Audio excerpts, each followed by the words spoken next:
काय वाटतं आपल्याला?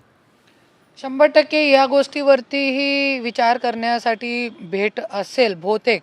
क्योंकि जसे की मी सांगितलेलं आहे, मला पूर्ण माहिती मिळाली आहे की 2 दिवस अगोदर अजितदादांनी राजीनामा लिहून घेतलेला आहे आणि जाहीर कशाला नाही करताय मला हे कळत नाही. क्योंकि जरी लिहून घेतलेला आहे तो जाहीर करायला पाहिजे.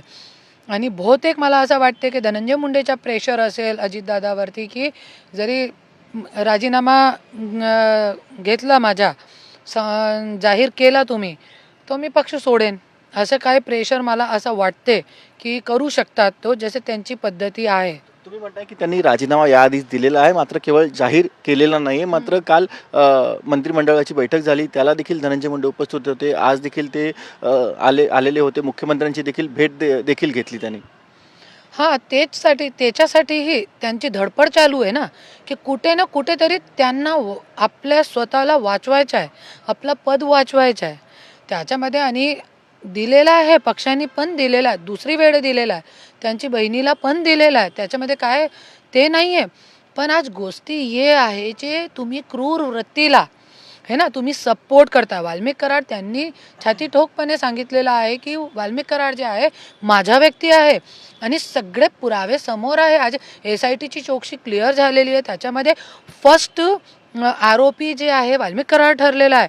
आणि जे वाल्मिक कराड आहे तुम्ही बघा जे त्यांची कंपनी आहे सगळी कंपनीमध्ये वाल्मिक कराड आणि वाल्मिक कराडचा जे मुलगा आहे ते दोघी डायरेक्टर आहे. बराबरची पार्टनरशिप आहे.